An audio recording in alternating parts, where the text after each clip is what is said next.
ഉദ്ദിത ദൈവമേ രക്ഷക സമാധാനമേ. ഇന്ന് വിഷു.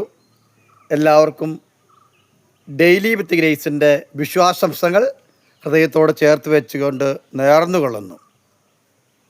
ഹൈന്ദവ സംസ്കാരത്തിൽ നിറഞ്ഞ മതേതരത്വ സ്നേഹത്തിൽ നിറഞ്ഞു നിൽക്കുന്ന സമ്പൽ സമൃദ്ധമായ കരുണയുടെയും സ്നേഹത്തിൻ്റെയും ചൈതന്യമാണ് വിഷു എന്ന് ഞാൻ ഓർക്കുകയാണ്. കുറച്ച് പോയിൻ്റുകൾ ഞാൻ നിങ്ങളോട് ഷെയർ ചെയ്യുവാൻ ആഗ്രഹിക്കുകയാണ്. ഒന്നാമതെന്ന് പറഞ്ഞാൽ, വിഷുക്കണി കാണുമ്പോൾ മറ്റുള്ളവരുടെ മുഖത്തെ ദൈവത്തിന് മുഖമായി കാണുന്ന സംസ്കാരമാണ് ഹൈന്ദവ സംസ്കാരം. ആയതിനാൽ മറ്റുള്ളവരുടെ മുഖത്തെ ദൈവമുഖമായി കണ്ടുകൊണ്ട് സ്നേഹിക്കുവാനുള്ള അവസരമായി ഈ വിഷു തീരട്ടെ എന്ന് ഞാൻ പ്രത്യേകം പ്രാർത്ഥിക്കുന്നു.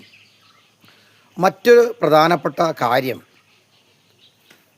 വിഷുക്കണി കാണുമ്പോൾ സമ്പൽ സമൃദ്ധി നിറഞ്ഞ അനേകം സാധനങ്ങൾ നമുക്ക് കാണുവാൻ കഴിയും.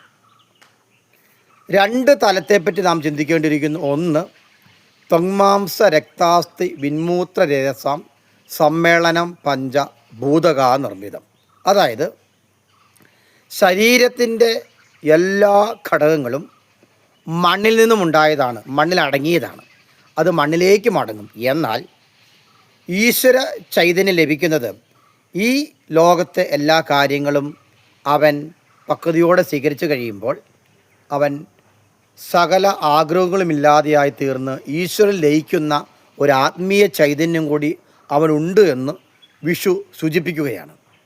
അതായത് അവൻ ശരീരത്തെ മണ്ണിലേക്ക് കളയുകയും അവൻ്റെ ജീവാത്മാവിനെ ഈശ്വരനിലേക്ക് ലയിപ്പിച്ച് ചേർന്നുകൊണ്ട് ഒരു മഹത്തായ നിത്യജീവൻ്റെ ചൈതന്യം ഉണ്ടായിരിക്കുമെന്ന് വിഷു നമ്മളെ ഓർമ്മിപ്പിക്കുന്നു. അതിനാൽ ഈ സമ്പൽ സമൃദ്ധിയുള്ള എല്ലാ വിഭവങ്ങളും നമ്മുടെ ശരീരത്തേക്ക് സ്വീകരിക്കാനുള്ള യോഗ്യത നമുക്കുണ്ടാകട്ടെ എന്ന് പ്രാർത്ഥിക്കുകയാണ്.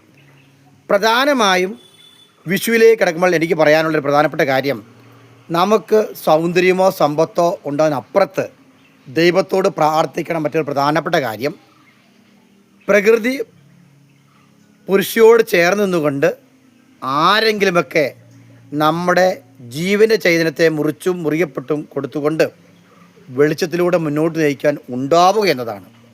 ഇത് വലിയ രഹസ്യമാണ്. ഈ രഹസ്യത്തിന് വേണ്ടി ഒരു വ്യക്തിയെങ്കിലും നമുക്കുണ്ടാകുവാനുള്ള കൃപയുണ്ടാകട്ടെ എന്ന് പ്രാർത്ഥിക്കുന്നു.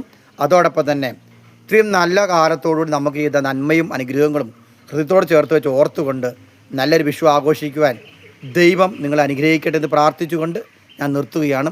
എല്ലാവർക്കും ഒരിക്കൽ കൂടി വിഷു ആശംസകൾ നേർന്നുകൊള്ളുന്നു.